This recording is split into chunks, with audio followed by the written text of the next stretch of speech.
James Hyder with LCFA here, and today we're talking with Jill Feldman, a lung cancer advocate who is also a poster presenter today. So, Jill, can you share with us a little bit about your the work that you've done here? Sure. So, just a little bit of background.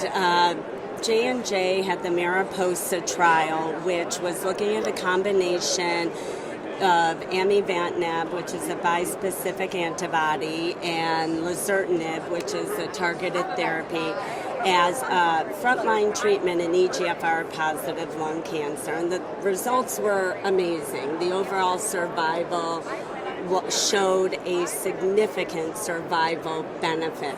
But early on, what they recognized and they identified one of the challenges was the side effects, and especially the skin toxicities.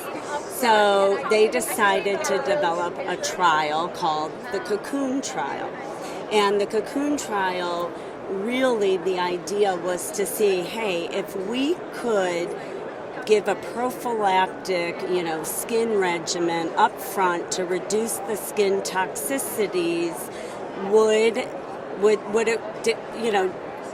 decrease the toxicities, the severe and the moderate ones.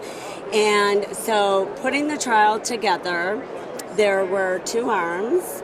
One was the standard arm, which basically when you're put on a drug, your oncologist tells you of the very common side effects and the potential, and please contact them if it happens. Very reactive. Mm-hmm. The COCOON arm was being proactive, and so when the participants started the trial, they were on a antibiotic, either doxycycline or minocycline. They had a topical clindamycin for the scalp and chlorhexidine for the nails, and then a ceramide lotion for the face and the body. And so the primary endpoint was the incidence of grade 2 or greater toxicities to decrease in 12 weeks. And it did. And that data was presented. The secondary endpoint was what was important to me. So great, it decreased, but what does that mean to patients? Well, how was their quality of life? So that's what this poster is about. So really wanted to understand impact, because yes, patients can report that their symptoms are better, but you're not asking them about what that impact is. So what we did was, it was the same thing. It was the first 12 weeks, and it was collecting information every 2 weeks from the patient-reported outcomes. So there was a pre-specified interim analysis at that time. So we had already had that. So the Skindex 16 is a validated tool that's used to look at the skin toxicities and the impact. And so there are 3 subscales. So you look at the functioning, the symptoms, the emotional, and then there's a total score. It looks like from those lines, it looks like you had an impact on all 4. From the beginning. It was from the start indicating that the lower severity, the greater the quality of life. And what I want to point out about this, which is really important, is skin toxicities can really impact your emotional well-being, even if they're less severe. So, and your functioning in terms of leaving the house. So these were really important to me, the separations that were consistent and really showed an increase in quality of life. And then the other scale we used was PGIS, and so that looked at really, it asked patients, do you have, symptoms? Are they mild? Are they moderate? Are they severe? So there's no scale that's categorized by mild. Do you have them? Are they mild? It's how you feel they are, right? So even if a doctor would say it's a grade 2, you may feel like they're severe. So that also was very impressive to me, because what it made me realize is this is the COCOON arm, mild or no, no toxicity.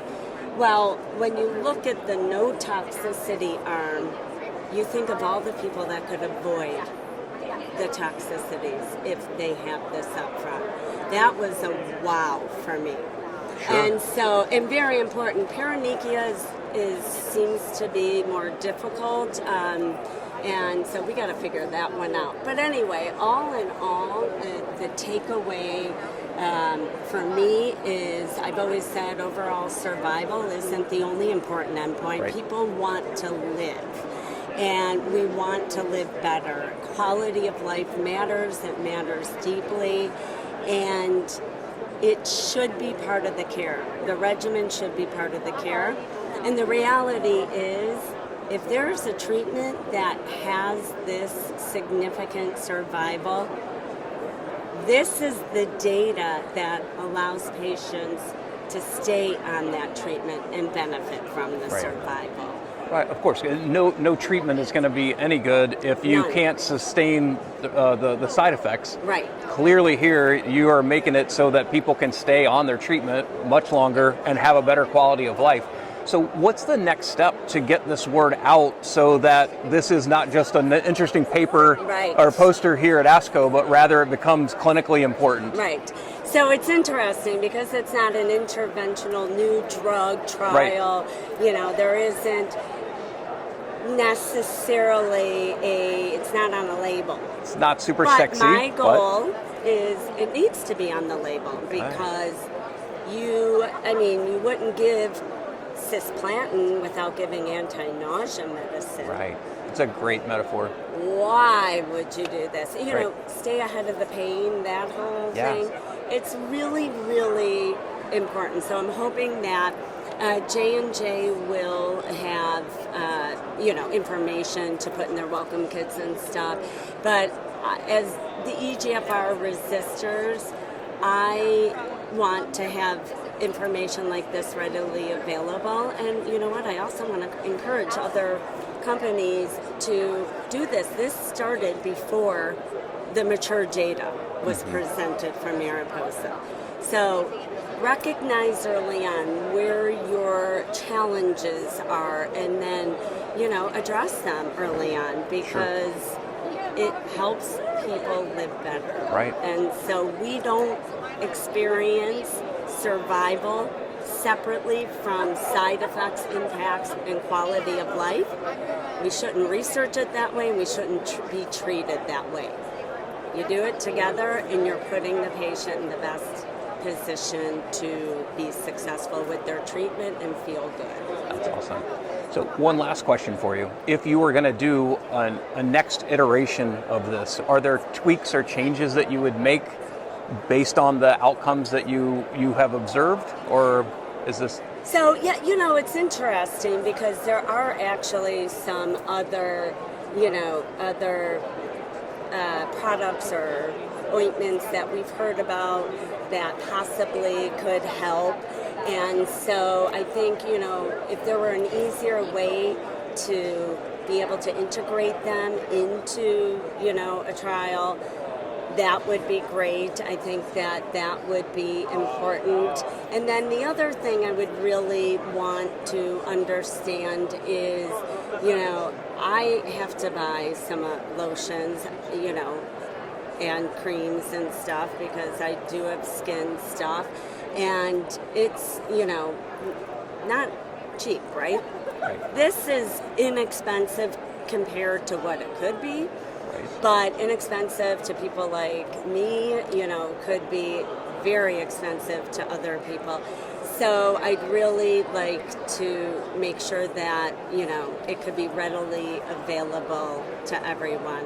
Because a lot of people will buy, they use the inexpensive creams, and or they don't use anything. So that would be something I'd like to see happen. And I don't know.